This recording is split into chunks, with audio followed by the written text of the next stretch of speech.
안녕하세요. LA의 정교수입니다. 구독과 좋아요 알람 설정은 영상작에 큰 힘이 됩니다. 자, 오늘 2부 영상 준비했는데요. 다뤄볼 주제는요. 자, 머스크, 옵티머스에 대한 기대감이 크다라는 주제 다뤄봅니다. 자, 그리고 $400 돌파가 언제쯤 올까 한번 다뤄봅니다. 자, 그리고 인공지능 전쟁이 펼쳐지고 있는데요.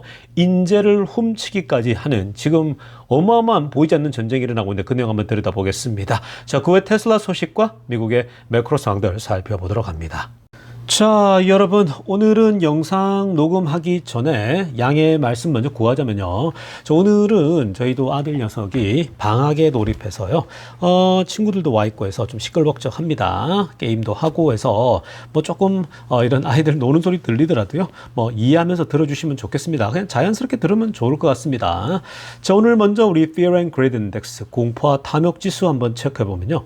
자, 오늘 공포와 탐욕 지수가 중립 구간으로 떨어졌습니다. 오랜만에 살펴보는 건데, 자, 이전에 계속 머물러 있었던 곳이 어딥니까? 욕심 구간이었죠. 그리드 상태였습니다. 보통 앞자리도 6자 아니면 7자였거든요. 자, 그런데 앞자리 숫자도 보세요. 5자를 보이고 있습니다. 54. 자, 지금 중립 구간으로 떨어졌고요. 물론 뭐 중립 구간하고 욕심 구간의 경계선에 있긴 하지만 어찌됐건 이렇게 이제 이 뒤로 물러난 거죠. 그 욕심 구간에서 중립 구간으로 물러난 건요. 거의 뭐 한두 달 만에 처음이거든요. 그래도 시장에 굉장히 더 어떤 강세가 있었죠. 어떤 욕심 구간으로요. 자, 그런데 왜 이렇게 갑자기 또 이렇게 밀렸을까? 결국 지금 현재 이스라엘 이란 이슈입니다. 자, 지금 이스라엘하고 이란은요, 굉장히 급박하게 지나가는 거 잘 아시죠? 그 트럼프가 오죽하면 G7 모임을, 지금 뭐 참석하자마자 얼마 지나지 않아서 지금 철수를 진행했거든요. 그게 이제 빨리 들어와서, 트럼프가 지금 중요한 결단들을 내려줘야 되는 거예요. 현재 NSC를 소집했죠? 그래서 지금 이제 전쟁 NSC를 소집했다는 말은요. 그리고 또 하나는 뭡니까? 이란 지역에 사람들 빨리 탈출하라고, 빨리 벗어나라고 얘기하지 않았습니까? 자, 이제 이미 그 말은요. 결국은 한 번은 때린다라는 건데 결국은 둘 중에 하나입니다. 자, 일단 기본적으로 핵시설 있죠. 그걸 아예 그냥 아작을 낼 것인가? 아니면은 지금 이란의 현재 종교 지도자죠. 자, 종교 지도자를 아예 제거를 할 것인가? 거기만 제거해버리면 완전 새로운 정부를 세울 수 있단 말이에요. 지금 뭐 군사 쪽에 소위 지도부는 다 제거된 상태고, 그러니까 지금 이 하메네이만 정리하면 되는 거거든요. 그래서 그것도 위치도 파악 다 됐고, target is라고 어저께 얘기하지 않았습니까?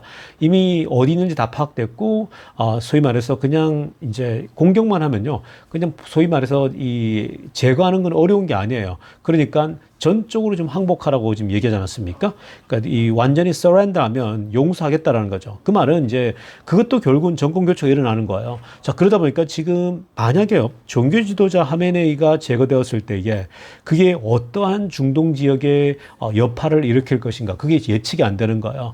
왜냐하면은 또 종교 지도자이기 때문에 이슬람권의 그쪽 지역 사람들이 굉장히 분노할 수 있단 말이에요. 그래서 그 부분에 대해서 굉장히 좀 신중하게 접근하고 있는 중입니다.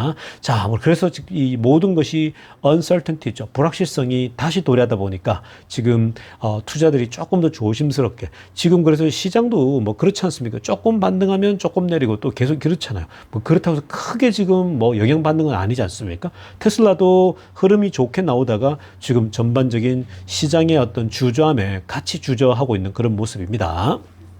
자, 이어서 선물 시장 좀 보면요. 선물 시장은 그나마 그린라이트이 들어왔습니다. 자, 어저께는 전부가 피바다였거든요. 자, 지금 오늘 보면은 다우가 0.04 오르고 있는데 뭐 제로에 가깝고요. S&P 0.11입니다. 뭐 이것도 미미하게 오르는 거고요.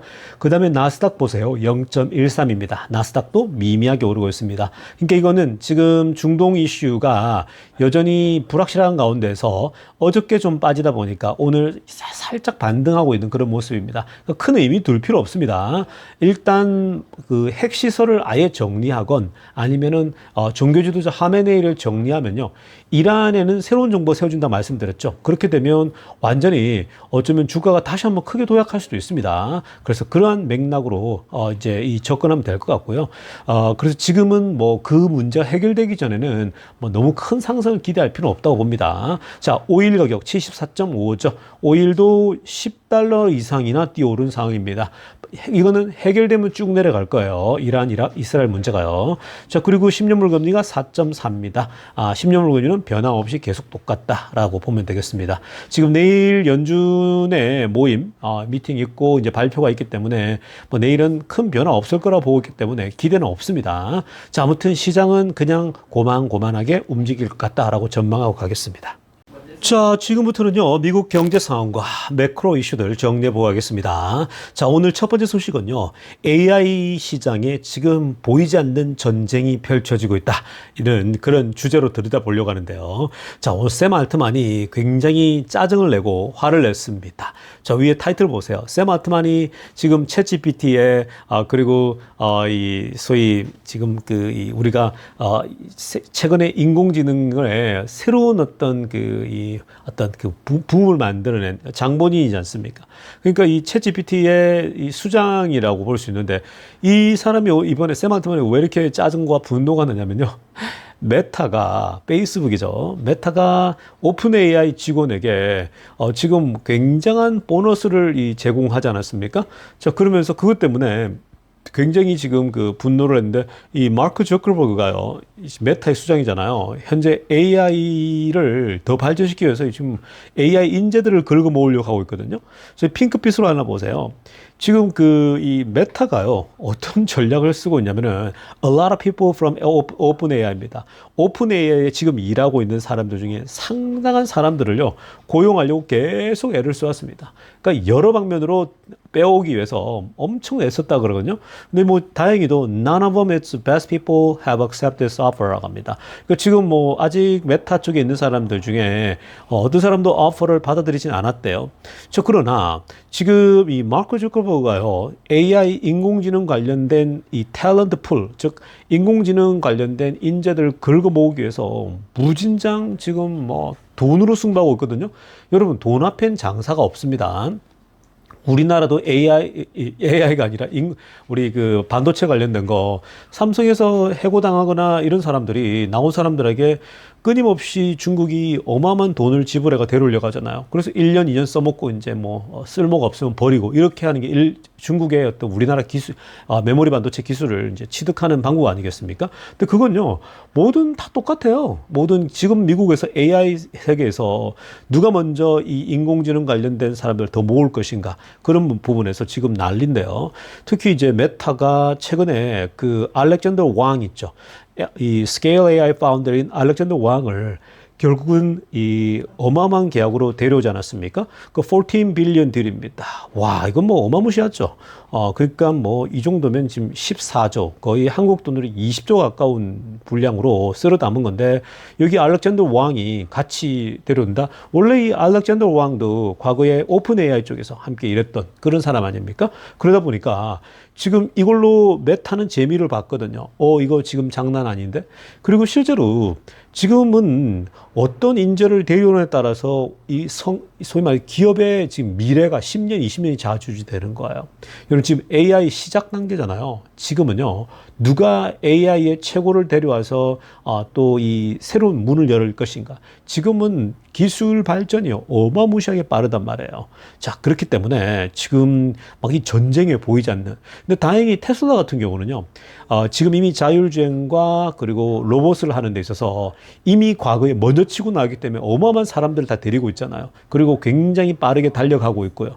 그러다 보니까 굉장히 테슬라 같은 경우는 미리 인재를 쓸어 담아서 잘 모았는데, 지금 이쪽 분야는요, 사실 샘 알트만 회사가 오픈 AI가 규모가 작잖아요. 메타나 빅테크에 비하면. 그러니까 사람들에게 사실 보너스나 이런 걸 주려고 할 때 그게 감당이 되겠냐라는 거예요. 감당 안 되거든요.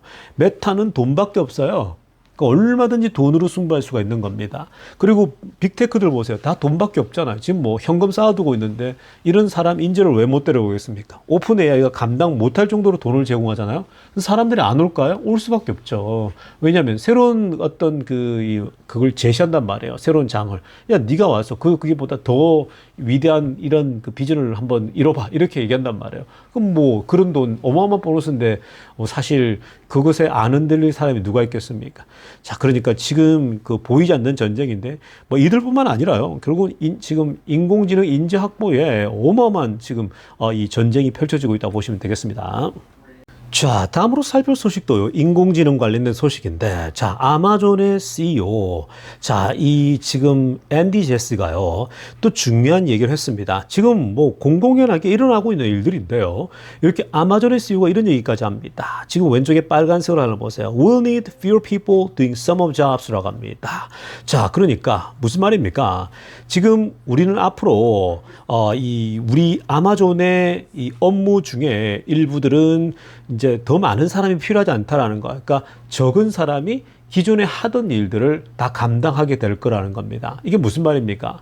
인공지능이 등장하면서 또 인공지능을 개발하고 도입하면서 실제로 아마존의 업무에 있어서 옛날에 10명이 할 일을 3명이 하거나 2명이 하거나 이렇게 지금 전환하고 있다는 겁니다.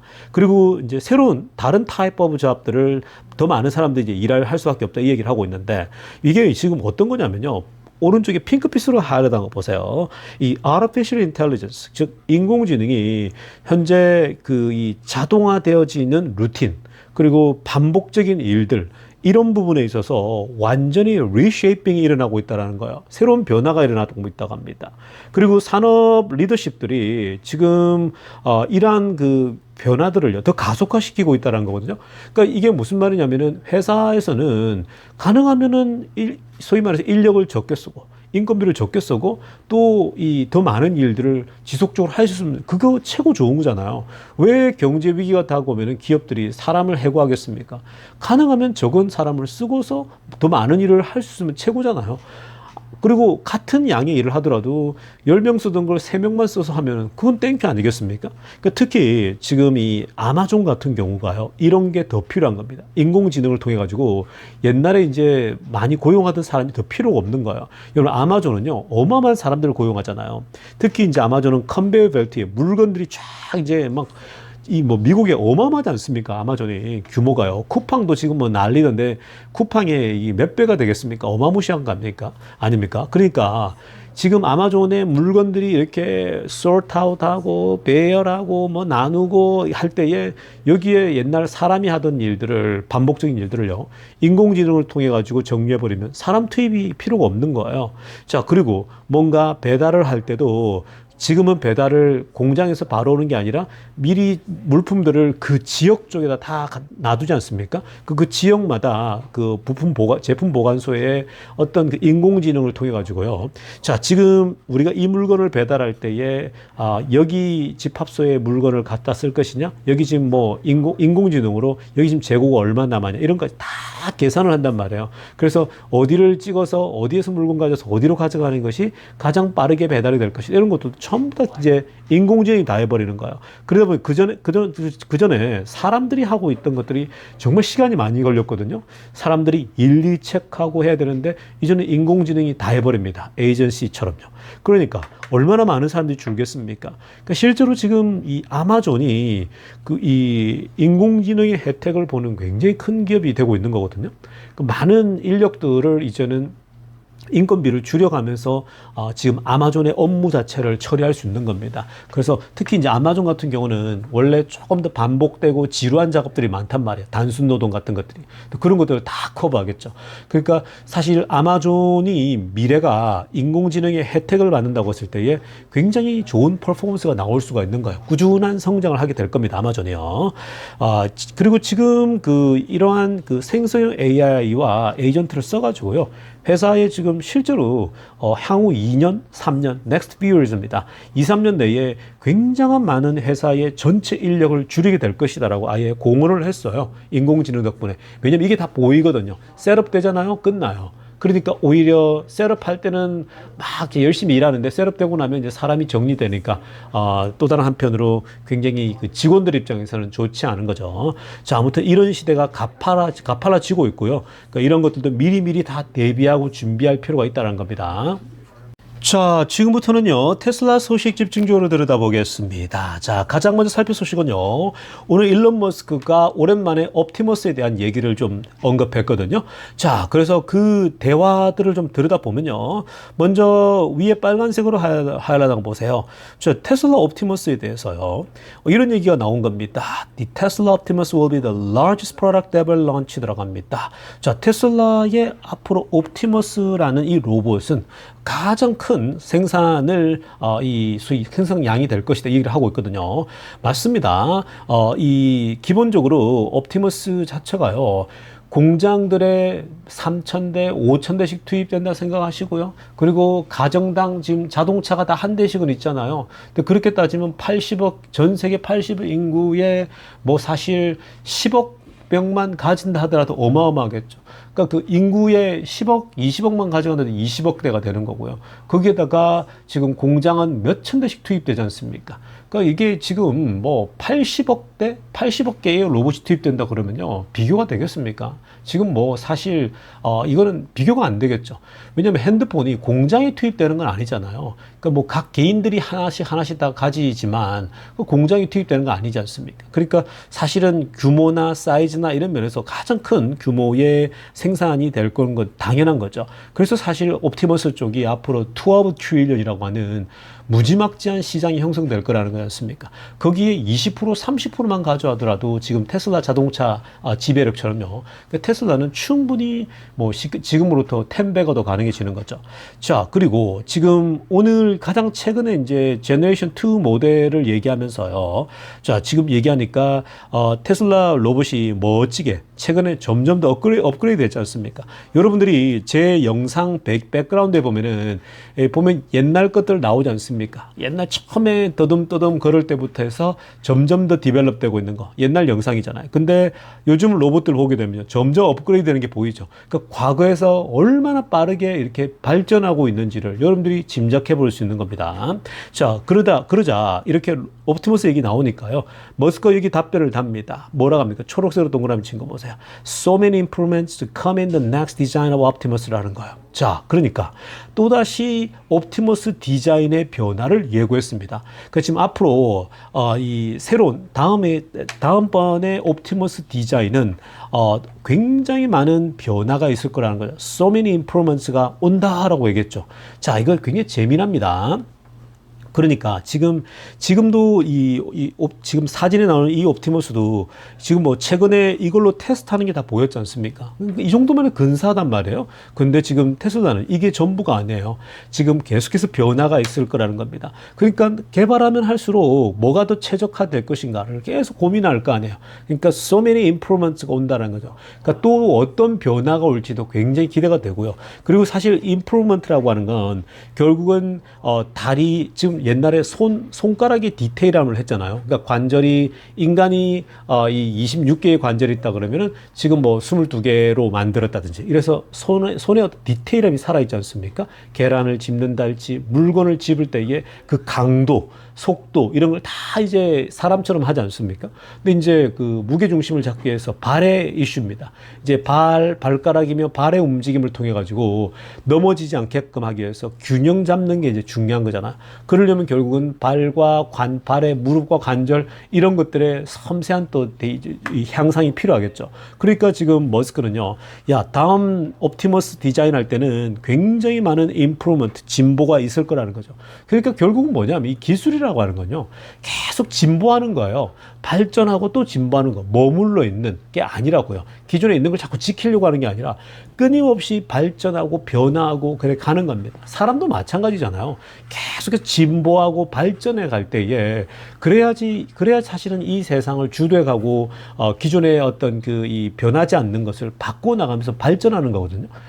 근데 이제 자꾸만 우리가 이런 기술에 대해서 인색해지고 나이 들면 변화를 싫어하잖아요. 이게 지금 마찬가지예요. 끊임없이 이 테슬라가 그 머스크도 마찬가지고 이 로봇의 변화, 기업의 변화가 계속 일어난다는 건 이건요 정말 젊은 기업인 거죠. 여전히 그 테슬라가 미래가 있다라고 하는 건요. 이렇게 여전히 인공지능에 아무도 걸어가지 않은 그 길을 가고 있다는 것 자체가 테슬라의 미래가 있는 거예요. 애플을 보세요, 여러분. 애플에 미래가 있다라고 하는 사람은 별로 없잖아요. 애플에 이제 뭐 혁신이 없거든요. 옛날 스티브 잡스가 만들어 놓은 곳 그냥 계속 그 뭐 거기서 평행적으로 좀 그 플랫폼에서 조금 추가되고 해서 조금씩 발전되는 수준이지 뭔가 정말 이 세상을 깜놀할 만큼 그런 혁신이 잘 없단 말이에요. 그게 스티브 잡스가 아니기 때문에 그런 거예요. 팀 쿡은 관리형 인재거든요. 관리형 리더. 근데 이제 머스크가 있는 이 테슬라 같은 경우는요, 여전히 어마어마한 변화를 계속해 나간다는 점에서 굉장히 기대가 되는 겁니다. 자, 다음으로 살펴볼 소식은요. 자, 이번에 그 상원 쪽에서요. 공화당을 중심으로 한 상원 쪽에서 새롭게 그 트럼프 대통령이 제안한 하원에서 통과됐던 그 법안이지 않습니까? 그러니까 beautiful, BBB 법안이지 않습니까? 그 뭐 아름다운 법안이라고 하는데 머스크는 동의하지 않는 그 법안이지 않습니까? 그것 때문에 싸웠지 않습니까? 자, 어찌됐든 그 법안에 지금 상원에서는요. 조금 더 이제 또 이 수정해가지고 상원이 다시 제공한 이 법안이 있거든요. 버짓이요. BBB 법안이요. 자, 그 법안을 보니까 또 여전히 전기차 관련된 보조금 있죠. 다 삭감. 빨간색으로 하려는 거죠. 그리고 클린 에너지입니다. 그 지금 태양광 관련된 거. 그것도 다 삭감. 보조금 하나도 없겠다라는 거거든요. 그러니까 이게 지금 머스크 회사에게 그냥 바로 그냥 지명타를 주는 거죠. 뭐 전기차까지야 받아들일 수 있는 건데 클린 에너지까지 다 지금 이 보조금 없애니까 아무래도 수요가 줄 수밖에 없겠죠. 왜냐하면 옛날에는 태양광 바꾸고 지붕에 패널 깔고 이럴 때 보조금이 주어졌는데 그런 것들 다 없어진다니까 당연히 수요가 또 저조해지겠죠. 자, 그래서 이렇게 됐는데 초록색으로 하려던 거 보세요. 오늘 테슬라들 사이에서 이런 질문이 있었거든요. Should an equivalent amount of subsidies for oil and gas oil be cut이라고 합니다. 자, 그래서 지금 오일과 가스죠. 전통 그 이 탄소 배출하는 전통 산업 아닙니까? 오일하고 천연가스에 기업들에게 주는 보조금 또 똑같이 적용해야 될까라는 거죠. 똑같이 걔네들도 지금 보조금을 끊어야 되는 거 아니냐라는 거죠. 그 질문했더니요. 테슬라들 보세요. 지금 X에서 이 답을 하는 거 보면 90%가 당연한 예스라 답하는 거예요. 그리고 no 하는 사람 4.1%예요. 자, 이게 지금 무엇을 뜻하냐면요. 여러분들 제가 지난번에 처음으로 머스크하고 트럼프가 서로 싸울 때에 그때 이유를 다 분석해 드렸죠. 제대로 왜 그랬는지. 그 중에 이유 하나가 이것 때문이라고 말씀드렸죠. 보조금 얘기할 때 트럼프 행정부가요. 전기차 보조금하고 이걸 끊을 거면 지금 이걸 이 보조금을 줄이는 이유가 부자들 감세하고 뭔가 자신들의 필요한 세금을 더 늘리기, 자금을 더 확보하기 위해서 이런 거지 않습니까? 근데 그럴 거면은 왜 오일하고 천연가스 쪽을 왜 정리 안 하냐는 거예요. 공평하게 가야 된다라는 거예요. 근데 이게 unfair 하잖아요. 그래서 머스크가 여기서 폭발했거든요. 그래서 지금 보세요. 90%가 동의한다라는 거예요. 당연히 그렇게 해야 되는 거예요. 그러니까 이게 지금 결국은 노라는 사람은 4.1%는 그냥 완전 그 공화당 찐팬이겠죠. 그러니까 테슬라도 투자하는데 공화당 찐팬입니다. 그러니까 공화당이 무엇을 해도 예스맨이 되는 거예요. 그냥 트럼프가 하면 다 오라 이렇게 가는 거예요. 그거 사실 아니잖아요. 그런 게 어디 있습니까? 트럼프가 하는 게 왜 다 오라요? 그건 말도 안 되는 얘기죠.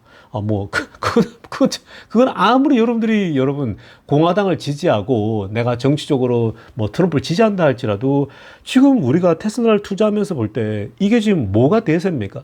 전기차 보조금도 줄이고 클린에너지 쪽도 보조금을 안 준다는데 그럼 왜 탄소값까지 주냐고요? 그럼 공평하게 경쟁하도록 해야죠. 이거는 정의롭지 않지 않습니까? 그러니까 사실 이런 부분에서 이제 지금 다음 트럼프 대통령의 소위 그 선거 때는 위험해질 수 있는 거죠. 이런 면에서는 트럼프 믿었는데 이런 식으로 가네? 왜 오히려 저쪽으로 더 밀고 가야 되는데 탄소 배출은 또 정리하지 않네? 이런 거거든요. 이게 이제 실체란 말이에요. 자, 아무튼 간에 요거 때문에 머스크랑 싸운 거죠. 근데 지금 머스크가 지금 트럼프랑 싸우지 않기 위해서 이 부분에서는 얘기를 하지 않더라고요. 언급을. 그러니까 가능한 좀 자제하고 있는 모습입니다. 그냥 감수하고 가겠다라는 거죠. 뭐 굳이 머스크도 어차피 지금 저 트럼프하고 이 BBB 법안은요. 바꿀 의지가 없어요. 얘네들은 그냥 탄소 배출한 이쪽은 계속 밀어주고 그리고 전기차며 친환경 쪽은 끊겠다라는 거죠. 아예 풍력 쪽은요. 그냥 아예 그냥 말도 꺼내지 말라고 트럼프가 얘기했죠. 그러니까 지금 그런 겁니다. 그런 차이가 있어요. 그러니까 미래를 바라보는 데서 공화당이 옛날 산업들이거든요. 그러니까 저는 그쪽을 옛날 산업을 자꾸 이렇게 집착하는 것에 대해서는 저는 그런 부분에서는 동의할 수가 없거든요. 그러니까 지금 테슬라들도 이번에 실체를 안 거죠. 이거는 아닌데? 라고 지금 판단하고 있는 겁니다. 자, 아무튼, 지금 이렇게 흘러간다라고 하는 건요. 이게 이제 좀 안 좋은 게 뭐냐면요. 이 원래 법안 있죠. 원래 트럼프가 제안한 거는 그나마 좀 나아요. 올해 12월까지 적용이 돼요. 올해 12월까지. 근데 지금 이 법안이 최종적으로 통과되지 않습니까? 그러면 이거는요, 당장 시행이 돼요. 그래서 사실 이게 안 좋은 거라고요. 지금 이 법안이. 오히려 바로 적용되니까 지금 당장 보조금 빨리 할 사람들 빨리 지금 테슬라 사셔야 됩니다. 미국에 있는 분들은요. 근데 이게 이제 상원에서 한 거는 더 독하게 나온 거예요. 전기차 보조금 야 당장 끊어요 거죠. 12월까지 왜 기다려 이겁니다. 당장 하자라는 거죠. 굉장히 더 독한 법이 나온 겁니다. 그러니까 이런 상황이에요. 그러니까 이 클린 에너지 쪽에 테슬라 에너지가 있는 거잖아요. 태양광 이 에너지 쪽에요. 그러니까 바로 영향을 받게 되는 겁니다. 이렇게 되면 매출이 줄 수밖에 없겠죠. 자, 아무튼 지금 뭐 이렇게 좋은 상황은 아닌 거예요. 이런 지금 이 법안 통과는요. 자, 다음으로 살펴볼 소식은요. 자, 지금 이제 로보택시 출시를 앞두고 있는데요. 지금 현재 가격대, 즉 지금 그 테슬라 로보택시의 경쟁자라고 할 수 있는 웨이모, 그리고 우버와 리프트가 있단 말이에요. 이들이 전부 다 이제 로보택시 같은 거잖아요. 물론 우버하고 리프트 같은 경우는 얘네들은 이제 사람이 운전하죠. 실제로. 그러나 어찌됐든 사람들이 이제 공항에서나 어디 택시처럼 불러 쓰는 것이 우버 리프트이기 때문에 로보택시도 잠재적인 경쟁자가 되는 거겠죠. 자, 그런데 웨이모 같은 경우는 이제 테슬라 로보택시랑 직접적 비교가 되겠죠. 자, 그런데 이번에 이들의 가격대가 나왔습니다. 자, 지금 이 웨이모하고 우버하고 리프트의 가격대가 나왔는데 보십시오. 굉장히 재미납니다. 자, 에버리지 프라이스 보세요. 위에 빨간색이 리프트입니다. 자, 참고로 한국에 계신 분들은 리프트가 뭔지 모르는 분이 있는데 그냥 카카오 택시의 한 종류로 보시면 됩니다. 그러니까 미국에는요, 두 종류가 있어요. 우버라는 회사와 리프트 두 개가 있어요. 그래서 지금 우버가 조금 더 앞서 있고요. 리프트는 좀 뒤처지는 그런 회사라고 보시면 됩니다.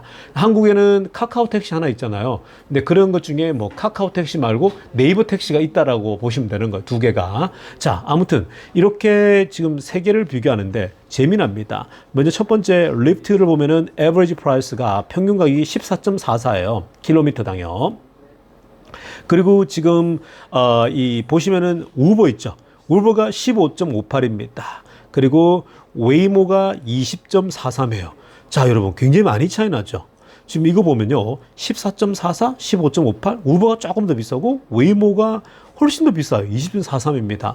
이게 예상을 빗나갑니다. 보통 웨이모가 더 쌀 거라고 보고 있거든요. 근데 웨이모가 지금 더 비싸게 나가고 있습니다. 이게 왜 그럴까요? 웨이모는 뭔가 좀 프리미엄 어떤 이 가격을 받는 거예요. 그러니까 왜 그러냐면 앞에 운전자가 없으면 편하잖아요. 특히 여성들은 밤에 운전 다닐 때 제가 안전하다 그랬잖아요. 그 웨이모 같은 경우는 그냥 내 개인 공간이 되거든요. 그래서 가격을 높게 받겠죠. 그래서 지금 20.43불을 해가지고 받고 있다? 그럼에도 불구하고 웨이모가 지금 장사가 되는 거예요. 근데 높은 가격이 나오는 거죠. 자, 그런데 여기에 지금 로보택시가 출시된다, 테슬라가 가격을 더 낮게 갈 거라 그랬잖아요. 근데 지금 저는 볼 때요, 지금은 테스트하고 나서 앞으로 가격대를 얘네들보다 싸게 가면 되는 거예요. 그러니까 제일 싼 게 14다? 그러면 제가 볼 때 테슬라 로보택시는요 10불로 가도 돼요. 10불로 5불만 싸도 어딥니까? 웨이모보단 2배가 차이 나잖아요. 그러면 전부 다 테슬라를 타죠. 그리고 테슬라가 차가 더 좋잖아요. 그러니까 당연히 테슬라를 탑니다. 그러니까 그냥 무조건 싸게 갈 게 아니라 이런 지금 경쟁사들 있잖아요. 경쟁사들보다 가격을 좀 더 싸게만 내놓으면요. 테슬라를 안 탈 회사가 사람이 누가 있겠습니까? 테슬라에 대해서는 다 잘 알고 있고 모델 Y가 나를 태우러 온다? 안 탈 사람이 누가 있겠습니까? 사실 리프트나 우버 보면요. 차들이 형편없는 차도 많단 말이에요. 물론 여기에 테슬라 차도 있겠지만. 그래서 경쟁력이 무조건 있을 수밖에 없다라는 거예요. 그러니까 무조건 테슬라는 로보택시가 나오면요. 가격 경쟁력은 가져갑니다. 그렇게 됐을 때에 우버나 얘네들이 위기의식을 느끼겠죠. 웨이모도 마찬가지입니다. 의외로 이렇게 비싸면요. 웨이모는 이러다간 가격 경쟁을 못 견뎌요. 나중에는 결국은 이 가격 부담 때문에 못 붙어가지고 아마 문을 닫을 수도 있겠죠. 그러니까 지금 로보택시에 경쟁할 수가 없어요. 로보택시가 제대로 성공해버리면요. 그리고 이미 블룸버그에서 내년쯤에 예상을 하지 않았습니까? 3만 5천 대쯤 예상한다는 거죠. 깔리는 게. 근데 지금 이 웨이모 같은 경우 2천 대잖아요. 그러니까 게임이 안 된다고 확장성에서요. 물론 그거보다 더 늘어날 거고 테슬라는 더 많을 거라고요. 그러니까 비교가 안 되는 거죠.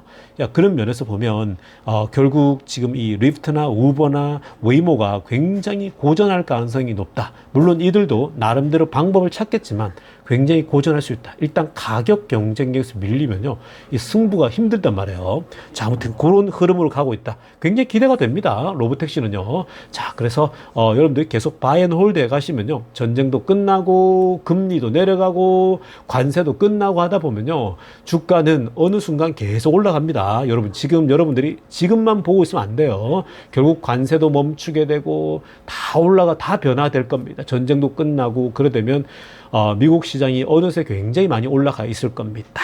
자, 여러분, 오늘 영상 여기까지 하겠습니다. 네, 좀 뵙겠습니다.